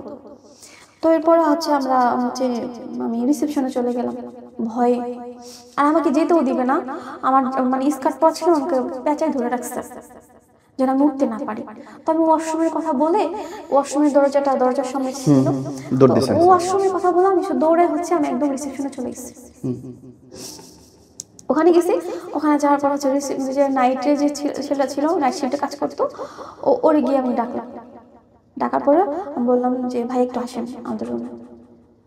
সঙ্গে সঙ্গে ও নিচে গেছে, ও নিচে যাওয়ার পর হচ্ছে আমি ওর সাথে একটু রাগ করলাম, ভাবলাম হয়তো দুষ্টামি করছে আমার সাথে, যে এমনটা কেন করতেছো, এখন তো আমরা ঠিক আছি সুস্থ আছি, তাহলে তুমি এখন কেন এমনটা করতেছো। বলে যে কই আমি কি করছি, আমি তো ঘুমাইছিলাম, তুমি আমাকে চলে আসছো, আমি তো ভয় পাই, আমি তো ঘুম থেকে উঠে গেছি, আমি তো ভয় পাইছি, তুমি কেন আমাকে রাইখা চলে আসলা, তুমি কেন আমাকে রাইখা চলে আসলাম, আমাকে এটা বলতেছে। ওর যাই হোক আমরা গেলাম, ওই যে ওখান থেকে যে আমরা এরপর যে আমরা আসবো, ওই যে বাইক চালাবে, ওর সেই শক্তিটা শোনানো, ও পারতেছে না বাইক চালাইতে। আর এর মধ্যে কিন্তু আমরা অনেকবার সেপারেশন দিচ্ছি, মানে আমরা একসঙ্গে থাকি না, ওর মধ্যে থাকে আমার মধ্যে থাকে, এরকমই আছে। তো তখন হচ্ছে ও যে বাইক চালা আসবে, আসতে পারতেছে না, কিভাবে আসবে, এই অবস্থা কি দিন দিন বাড়ছে নাকি? বাড়তেছে, আমি বলি এভাবে হচ্ছে। এরপর যে আমরা ওখান থেকে পরের দিন চলে আসবো, আসার কথা আমরা আসতে পারলাম না, ওই দিন আমরা ওখানে ছিলাম। এরপর দিন আমরা আসলাম, আসার পর আমাদের হোটেল মানে শ্রীমঙ্গল থেকে আমাদের ব্রাহ্মণবাড়িয়ার যে 4 রাস্তার মোড়, সেখানে আসতে আমাদের একদিন সময় লেগে গেল, আস্তে আস্তে করে আসতে আস্তে। হ্যাঁ একদিন সময় লাগলো, জানি না একটা দিন সময় লাগলো। এরপরে হচ্ছে রাত 8টা বেজে গেল। এরপর আমরা হচ্ছে ওখানে 4 রাস্তা আমার একটা হোটেল ছিল, আমার নামটা মনে নাই, আমরা ওইখানে রাত্রি ছিলাম। এরপরের দিন সকালে আমরা 10টার দিকে রওনা দিই, আমাদের মোহাম্মদপুর আস্তে আস্তে আমাদের 5টা বেজে যায়, বিকাল 5টা। ওরে বাপরে। মানে ও পারতেছে না, একটু পর পর রেস্ট নেয়, বসে, তারপর আসে। এইভাবে আমরা আসি। আসার পরে ও তো আমাদের সঙ্গে থাকে না, ও আলাদা ওর বাসায় চলে গেল, আমরা আমার বাসায় চলে গেলাম। এখন ওর বাসা ওর সমস্যা হইতেছে, আমার বাসা আমার সমস্যা হইতেছে, দুজনের সেম প্রবলেম। এখন ও ভয় পাইতেছে বলে আমি তো ভয় পাইতেছি, তুমি একটু আমার সঙ্গে আসো, আমার বাসায় একটু থাকো, রাতটা থাকো। তো আমি গেলাম, দেখি ওইখানে ওকে কেউ মারে, গা তুলে। ওরে কেউ মারতেছে। মানে ও ঘুমাইছে, হঠাৎ করেও ও দম ছাড়তে পারে না, ওর গলা একদম ফুলে যায়। ও মাই গড। আপনি নর্মালি এখন বসে আছেন না, এখন কেউ যদি আপনার গলা চাপলে বা আপনার কোনো আঘাত করলে আপনার গলাটা ফুলে যাবে, সঠিক। কিন্তু আপনি বসে আছেন, আপনার গলা একদম ফুলে গেছে। My lord. আমি দেখতেছি ও গলা একদম মানে অদৃশ্য কেউ চাপ দিচ্ছে হ্যাঁ গলা। ফুলে গেছে, এখানকার রগগুলো একদম জেগে গেছে, এরকম চোখ মুখ লাল হয়ে যেতেছে। তো এরকম হয়। তো যাই হোক, ওখান থেকে আবার ট্রিটমেন্ট শুরু করলাম আমরা। আবার ফকির কোথায় আছে, হুজুর কোথায় আছে, আবার খোঁজ করা শুরু করলাম। মাঝখানে জাস্ট কয়েকটা দিন একটু আমরা স্টপ ছিল যে ফকির কবির আছে এগুলো থেকে, এরপর আবার স্টার্ট হইলো। এত ফকির দেখালেন, হুজুর দেখালেন, এরা কি আপনার কাছে মনে হচ্ছে অথেন্টিক সবাই? সবাই অথেন্টিক হইলে তাহলে আমি সুস্থ হইলাম না কেন? কত পার্সেন্ট মানুষ ভন? বেশিরভাগই 99%। হয়তো দেখা গেলো আপনি কিছুটা জানেন, পেট ব্যথা, সামান্য একটু ভয়, এটার একটু ঝাড়ফুঁক দিতে পারেন, সেটা তো 3 কুল করে আমিও দিতে পারি, আপনিও দিতে পারবেন। কিন্তু একটা মানুষের সবাই, এই যে কত রকমের সার্জন আছে, সবাই কি হার্টের সার্জন না পারে? সব সার্জন হতে পারে না, কিন্তু যেকোনো একটা সাইড নিয়ে তারা পড়াশোনা করে। বুঝতে পেরেছি। তো এটা হলো সেটা। এখনকার অবস্থাটা বলেন তো। আমি একটু বলি, এরপর হচ্ছে ওর অবস্থা খারাপ হইতে শুরু করলো, ও বাসায় থাকতে পারে না। এরপর আমার বাসায় নিয়ে আসলাম। আমার বাসায় আনার পর হচ্ছে তখন আমরা হচ্ছে এসে থাকি ময়ূর ভিলার পেছনে থাকি, মীর বাড়িতে থাকি। তো ওইখানে এর মধ্যে আবার হচ্ছে আমরা এসে গেছিলাম এই ট্রিটমেন্টের জন্য। এর আগে এটা আমি স্কিপ করে গেছি, হচ্ছে মংলাতে আমরা 3-4টা ফকিরের বাড়ি যাই। এরপর এর মাঝখানে আমরা ইসেও যাই, মোড়লগঞ্জ যাই। মোড়লগঞ্জ একটা ফকির আছে, আমি এটা একটু বলি সবাইকে। সে আগে একটা সময় মুচি ছিল, এখন তার বাসা বিশাল বড় একটা বাসা, তার বাসা অনেক লোকজন আসে। তো আমি ওইখানে গেলাম আমার জন্য, আমার হাজবেন্ডের জন্য, দুজনের জন্যই গেলাম। তো আমার হাজবেন্ডের জন্য ডিমান্ড করলো 30,000 টাকা, 24 ঘন্টা সে এনে দিবে। আমার জন্য ডিমান্ড করলো 30,000 টাকা, টাকা আগে দিতে হবে, তারপর সে কাজ করবে। তার কাজটা কি ভাই? আমরা যখন গেলাম ফার্স্টে গিয়ে দেখলাম সে হচ্ছে ড্রয়িং করতেছে। একজন হাজবেন্ড ওয়াইফ, মানে একটা নারী পুরুষের যে ব্যক্তিগত মুহূর্তের ড্রয়িং করতেছে। সে সামনে মডেল বসা নাকি সে শুধু ছবি আঁকতেছে? সে ছবি আঁকতেছে। এটা দেখে আমি বললাম যে ওর নাম হচ্ছে সাইদ, আমার হাজবেন্ড, যাকে বিয়ে করছি পরে। আমি বললাম যে আমি এই লোকটাকে দিয়ে কাজ করাবো না। সে যদি বলে ইনস্ট্যান্ট আমার হাজবেন্ড কেটে দিবে, তারপর আমি কেটে কাজ করাবো না। লোকটা কুফরি করতেছে, কারণ একটা নারী পুরুষের উলঙ্গ ছবি তো মানে ড্রয়িং করতেছে, অবশ্যই এটা ভালো কিছু না। তো এখান থেকে আমরা ওইভাবে চলে আসলাম। আমরা ওখানে ছোট একটা বিড়াল পাই, বিড়ালের বাচ্চা, ওই বিড়ালটা নিয়ে আসি তখন। এটা হচ্ছে আপনার, এটা হলো 2020-এর শেষের দিকে কথা, ডিসেম্বরের কথা হবে। আর ওইখানে গিয়েও কিন্তু আমি নদীতে সিন্নি দিই। আপনি মংলাতে গিয়ে ওইখানে গেছে পরে আমাকে সব বলতেছে যে মংলা যে নদী আছে ওইখানে সিন্নি দিতে হবে। ওই স্বপ্নে বলে দিচ্ছে। হ্যাঁ, ওইখানেও একটা হোটেলে একটা মহিলা কিন্তু রান্না করায়, ওইখানেও সিন্নি দিই। এরপরে হচ্ছে ভাইয়া আমরা একটা হুজুরের সন্ধান পাই, এটা হচ্ছে মোহাম্মদপুরেই। তাকে দিয়ে ট্রিটমেন্ট শুরু করি। যখন আমি সাইদকে আমার বাসায় নিয়ে আসলাম, আনার পরে ও হচ্ছে ওয়াশরুমে যাবে, ওয়াশরুমে গেল। ওয়াশরুমে যাওয়ার পরে ও আর আসে না, ও ঘুমাইতেছে। ভিতরে গিয়ে দেখি কেউ ওর গলা চেপে ধরে রাখছে। আমি আমার ছেলে উঠাইতে পারতেছি না ওরে নিচ থেকে, ওকে যে শোয়া রাখছে রাত্রে আমার গলা চেপে ধরছে, ওকে উঠাইতে পারতেছি না। তো জোর করে কোনোভাবে আল্লাহ রাসূলের নাম করে ওকে বাথরুম থেকে রুমে নিয়ে আসি।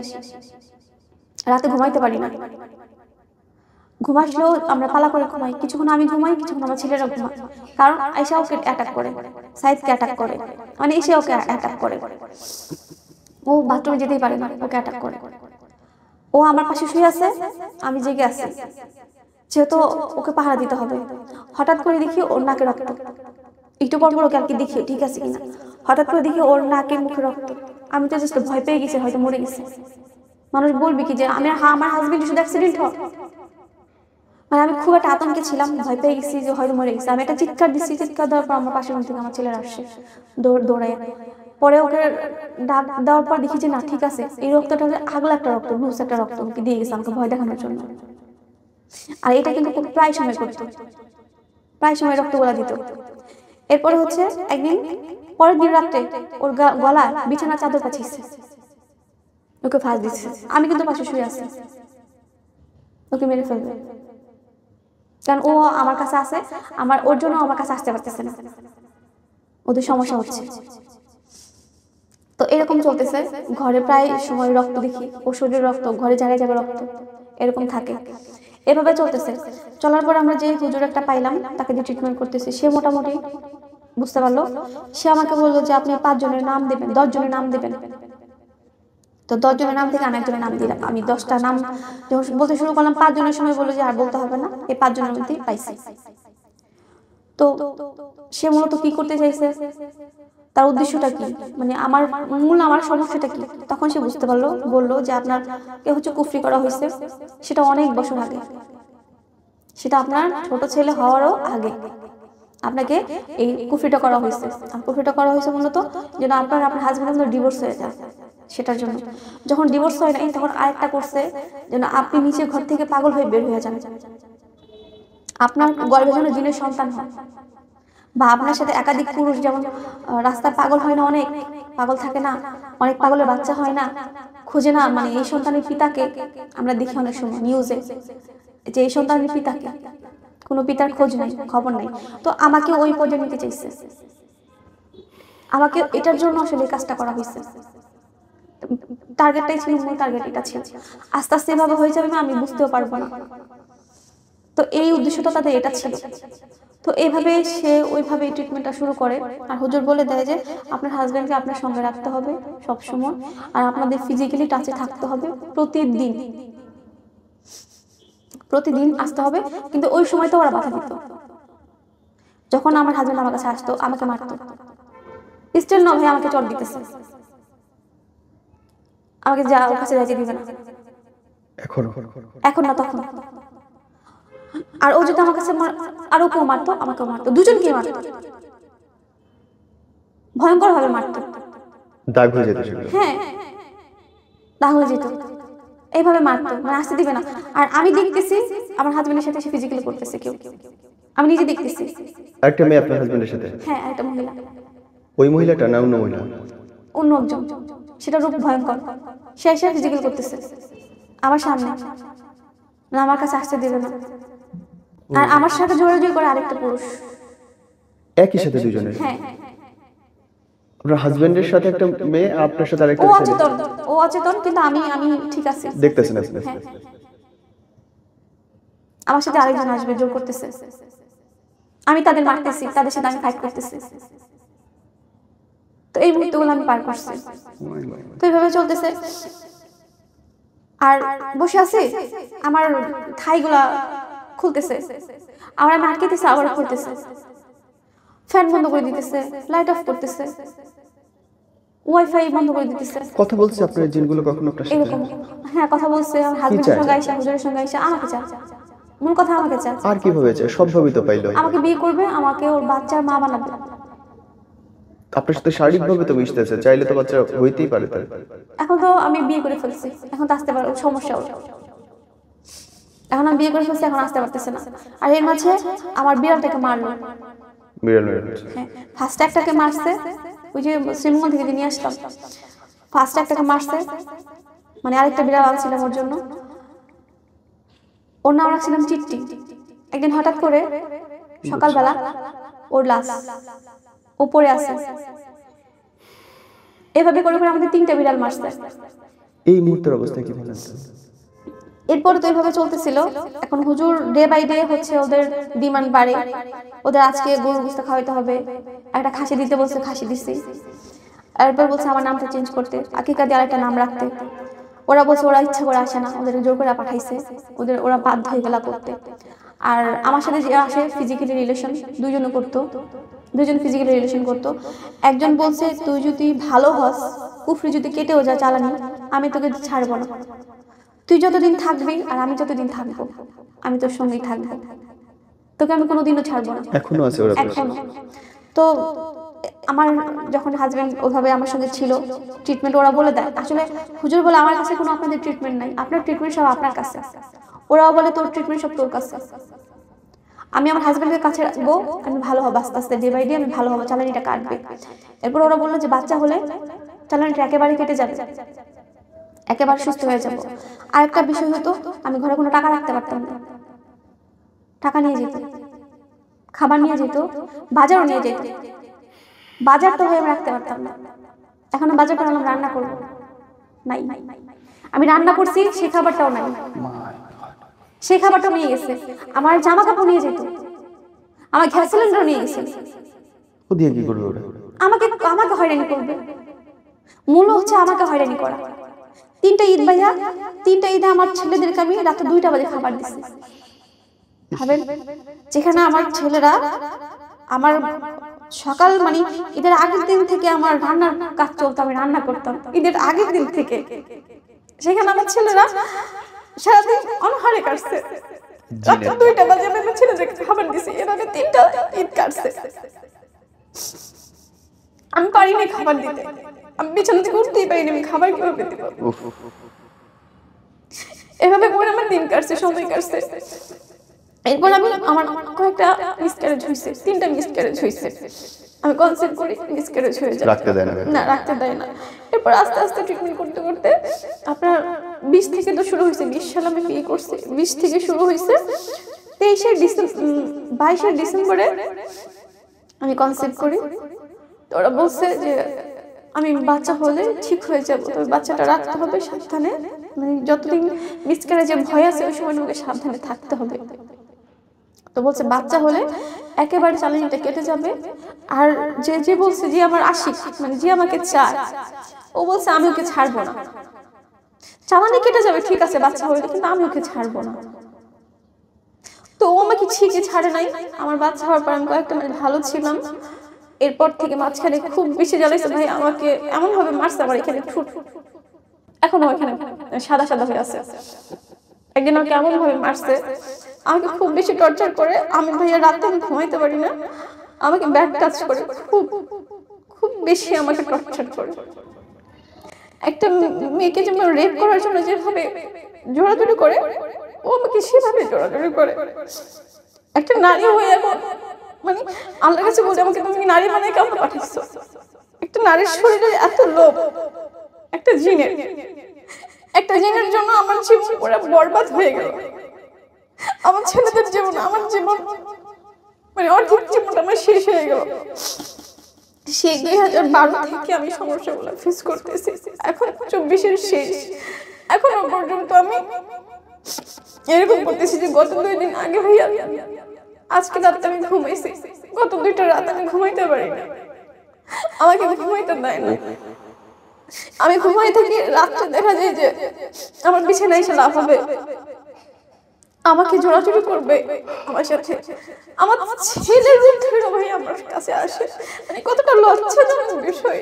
আমার ছেলে এখন বড় ছেলে কলেজে পড়ে, আমার ওই ছেলের রূপ ধরে এসে আমার সাথে অনেকদিন কাজ করতেছে, এটা কতটা লজ্জাজনক একটা কাজ বিষয়। নিজের কাছে মাঝে মাঝে নিজের খারাপ লাগে যে আল্লাহ কেন এরকম একটা জীবন আমাকে দিল। মানুষের জীবন হয় সাধারণ না হয় অসাধারণ, কিন্তু আমার জীবনটা না সাধারণ না অসাধারণ, পুরো একটা অস্বাভাবিক একটা জীবন যাপন করতেছি আমি। তো যারা এই কুফরিগুলো আসলে করে তারা কেন করে, তারা এগুলো করে কি পায়? তাদের একটুখানি রাগের জন্য, ক্ষোভের জন্য অন্য একটা মানুষের জীবন বরবাদ হয়ে যেতেছে। এই যে আমার জীবন, আমার 23 জীবন একদম পুরো বরবাদ। আমার ছেলেদের পড়াশোনা, ওদের মানসিকতা, ওদের শারীরিক অবস্থা সব কিছু তছনছ হয়ে গেছে। আমি আমার নিজের বাড়িতেও থাকতে পারি না, নিজের বাড়ি থেকেও আমি দৌড়ে আসি। এখনো পর্যন্ত আমাকে বিরক্ত করে, এখনো পর্যন্ত আমাকে জ্বালা। আর এখন যে এরকম করতেছে, এখন আমার শারীরিক অবস্থা আর অনেক খারাপ হয়ে যেতেছে, এখন আরো ভয়ঙ্কর রূপ নিতেছে। বিষয়টা নিয়ে আমি একটা ভয়ঙ্কর একটা সময় কাটাই করছি, ভাবছি যে ইনশাল্লাহ এখন আমি ঠিক হয়েছি, কিন্তু এখনো আমার পিছু ছাড়ে নাই। এখন আস্তে আস্তে আরো খারাপ হইতেছে, আরো খারাপ দিকে যাইতেছে। আগে তো একা ছিল, এখন দল বাঁধা লোক নিয়ে আসে। মানে এখন আমি বুঝতে পারি যে ওর সঙ্গে আরো অনেক জিন আছে, তারা সবাই আসে আমার শরীরে টাচ করে। মানে ওই সময়টা কেমন লাগে যে এতগুলো হাত আমাকে ধরতেছে।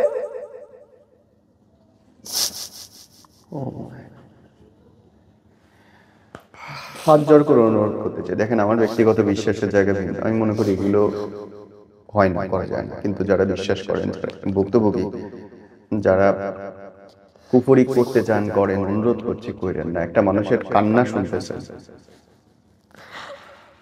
তার আমি জীবনটা আমি হয়তো খুব স্বাভাবিকভাবে বিষয়গুলো বললাম, কিন্তু সেই 2012 থেকে আজ 2024 পর্যন্ত বিষয়টা এক যুগ। সহজ ছিল না। আর মাঝখানে 20 থেকে সবচেয়ে কঠিন সময় ছিল আমার 21 থেকে 23 পর্যন্ত, কি যে একটা ভয়াবহ রূপ, মানুষ বলে কিয়ামত। এই আমি কিয়ামতের সময়টা পার করছি। আল্লাহ মাফ করুন। আমি আসলে বলে কাউকে বোঝাতে পারবো না যে আসলে প্রতিটা দিন আসলে কেমন ছিল। আমি যাকে বিয়ে করছি ওকে অনেক মারতো ভাইয়া, অনেক মারতো, বটি দিয়ে ও নিজের গলায় নিজে পোজ দিতে যেত, পোজ দিত, মাঝে মাঝে লেগে যেত, মাঝে মাঝে ভয় পেতাম কখন যেন আমার ছেলেদের অ্যাটাক করে। ও নিজে নিজে হচ্ছে ব্যাট, ছেলেদের ক্রিকেট ব্যাট ছিল, ওটা দিয়ে নিজে নিজে হচ্ছে মাথা আঘাত করতো, মাঝে মাঝে মাথা খুব ফুলে যেত। ওর 2টা দাঁতও ফেলে দিছে। আপনার ভালো একটা দাঁত, সুস্থ ভালো দাঁত, সেই 2টা দাঁত ও পরপর 2 দিন ফেলে দিছে। মানে কিরকম একটা ভয়ঙ্কর কাজগুলো করছে আমাদের সাথে। আমি না নিতে পারতেছি, আমি আমি আমি abnormal হয়ে অনেক কিছু স্কিপ করে গেছি, অনেক কিছু বলা হয় নাই, এতটা বলা আসলে সম্ভব না, আমি abnormal হয়ে যাচ্ছি, আমি নিতে চাই না। এতটা বলা আসলে সম্ভব না যে সময়গুলো আসলে আমরা পার করছি। আমি যখন কনসেপ্ট করি, তারপর হুজুর যখন বললো যে বাচ্চাটা রাখার চেষ্টা করেন, বাচ্চাটা রাখলে ভালো হবে, তখন আমি অনেকটা কনফিউজড ছিলাম আসলে এটা আসলে কার বেবি হবে, আমি যাকে বিয়ে করছি তার, নাকি সেই খুবই জিনের, আমি কার সন্তান জন্ম দিব, আমার পেটে কি একটা মানুষ বাচ্চা বড় হইতেছে নাকি একটা জিনের বাচ্চা বড় হইতেছে। আমি এইটা নিয়ে খুব দ্বিধাদ্বন্দ্বের মধ্যে ছিলাম, দিনটা নিয়ে অনেক ডিপ্রেশনে ছিলাম। তো যাই হোক, আল্লাহর রহমতে এটা আমার হাজবেন্ডের বাচ্চা, জিনের বাচ্চা না। তারপর জিন আমাকে বলছে অনেকবার যে আমার উপর ওর অধিকার অনেক বেশি, কারণ আমার 2টা হাজবেন্ডের সাথে আমি যতবার টাচে না গেছি, ও আমার কাছে তার চেয়ে অনেক বেশি টাচে আসছে, আমার সাথে ফিজিক্যালি হয়েছে। তো এর জন্য নাকি আমার প্রতি ওর অধিকার সবচেয়ে বেশি। আমাকে বলতে পারো যে ওটা টাচ করলে একটা মানুষের স্পর্শ আর একটা জিনের স্পর্শ কি আলাদা হয় না, কিরকম হয়? না, অনেক সময় অনেক সময় আলাদা হয়। কিরকম আলাদা? অনেক সময় টাচ করছে সেটা ফিল করা যায়, অনেক সময় ফিল করা যায় না। ধরো আমি যদি এইভাবে বলছি যে ধরো একটা পুরুষ ভেতরে ঢুকলে তুমি টের পাও, জিন ভেতরে আসলে কি তুমি টের পাও? ও যে আমার কাছে আসতেছে এটা আমি টের পাই, আমার সাথে ফিজিক্যালি হচ্ছে আমি টের পাই, এটা আমি অনেক সময় পাইছি। আমাকে বলছে এরকম যে আমার 2টা হাজবেন্ড মিলে আমার কাছে যতবার না আসছে, ও আমার কাছে তার চেয়ে অনেক বেশি বার আসছে, তাই আমার উপর ওর হক অনেক বেশি, তাই ও আমাকে ছাড়বে না। মানে আল্লাহ আমার শত্রু কেউ জানো যে আমাকে এই কাজটা করছে তারও মেয়ে আছে, তার মেয়ের জীবনও যেন এই মুহূর্তটা না আসে, দিনটা না আসে। আসলে আপনাদের কাছে আমার হাত জোর করে আমি বলতেছি, আপনারা ভুল করেও কারো মানে শত্রুতা করে কারোর সাথে এইরকম একটা মুহূর্ত কারো জীবনে এনে দিবেন না, কাউকেই না। সবাইকে মরতে হবে, আপনি হিন্দু হন, মুসলমান হন, যে ধর্মেরই হন, আপনাকে মরতে হবে। আপনাদের বিচার কিন্তু একটা সময় ঠিকই হবে, এইটা আমরা ভুললে হবে না যে আমাদের বিচার হবে না, বা এখন করতেছি মরার পর তো কেউ দেখবে না, কেউ না দেখলেও আমি তো বুঝতে পারবো আমাকে যে আঘাত করতেছে, সেটা আমি বুঝতে পারবো। এই যে আমি যে কতটা আঘাতে জর্জরিত, আমি যে আসলে কি দিনটা পার করছি, আমার ছেলেরা দেখছে শুধু বাইরের সময়টা, আমার বেডরুমে বিছানায় কি হইতেছে সেটা কিন্তু আমার ছেলেরা দেখে না, ওরা কিন্তু সেটা দেখে না, ওরা কিন্তু সবটা বোঝে না। তো একটা মেয়ে এটা কতটা অসহায় একটা মুহূর্ত যে তার নিজের ঘরে নিজের রুমে সে ফিজিক্যালি সেভ না, আর এমন একটা মানুষের কাছে সে হচ্ছে আবদ্ধ যাকে সে দেখতে পারতেছে না, ধরতে পারতেছে না, যার বিচার হবে না, এমন একটা মানুষের কাছে সে জিম্মি। তো এটা আসলে আমার সবার কাছে অনুরোধ, আপনারা ভুল করে আসলে এই কাজগুলা কেউ করবেন না। মানে একটা অশরীর একটা জিনিস কি আনা যায় খুব সহজে বিদায় করা যায় না। আমার জীবনটা পুরোটাই বরবাদ হয়ে গেছে, আমার জীবনে কিছুই নাই। তোমাকে যারা কুফরি করছে বলে তুমি মনে করো, তাদের জন্য যদি কিছু বলতে চাও বলো। তাদের জন্য ভাই আমার কিছু বলতে হবে না, কারণ সে যেমন আমাকে বহু পুরুষের শরীরের খোরাক বানাতে চাইছে, তার বউ বহু পুরুষের খোরাক। সে আমাকে অর্থনৈতিক ভাবে আমাকে খারাপ বানাইছে, সেও অর্থনৈতিক ভাবে এখন খারাপ আছে। আমার ছেলে দেশে কষ্ট দিছে, তার ছেলের ওই ছেলেমেয়েরা ইনশাল্লাহ কষ্ট পাবে। এটাই হয়। আমি তাদেরকে মানে অভিশাপ দিতেছি না, এটা তাদের কর্মফল হবে। আল্লাহ এইভাবে বিচার করে, এটা তাদের কর্মফল হবে। আমাকে বিয়ে করতে চাইছে, বিয়ে করতে পারে নাই, সেই রাগ সেই ক্ষোভ থেকে সেই কাজগুলো করছে। বিচার এইভাবে। আল্লাহ এখন শুধু আমি না, এই কুফরির শিকার অনেকেই। মানে আমি সবাইকে বলতে চাই, আমার প্রোগ্রাম আসার কারণ একটাই হচ্ছে, আপনারা যারা হচ্ছে ভাবেন যে কাউকে কুফরি করবেন, কারো ক্ষতি করবেন, এইভাবে প্লিজ এই কাজটা করেন না। কারণ আপনি হয়তো আপনার সাময়িক রাগের জন্য এটা করতেছে, কিন্তু আপনার এই সাময়িক রাগটা একটা মানুষের কতটা ক্ষতি করতেছে সেটা আপনি আপনার জায়গা থেকে কখনো বুঝতে পারবেন না, কখনোই না। একটা জিনিস, এই যে আমি টিস্যুটা যদি ছিঁড়ে ফেলি ভাইয়া, আমি রাগ করে ছিঁড়ে ফেললাম, আমি আমার রাগটা যখন ঠিক হয়ে যাবে, আমি চাইলেও কিন্তু জোড়া লাগাতে পারবো না। আমি হাজার চেষ্টা করলাম জোড়া লাগাতে পারবো না। আর মানুষের কুফরিটা হচ্ছে এরকম, যখন কেউ রাগের বশে একটা কুফরি করে ফেলে, তখন কিন্তু যে করে সে চাইলে এটা ঠিক করতে পারে না, আর কেউ পারে না, সে চাইলে এটা ঠিক করতে পারবে না। আমাকে বলছে যে আমাকে এটা করছে, সেও এটা ঠিক করতে পারবে না।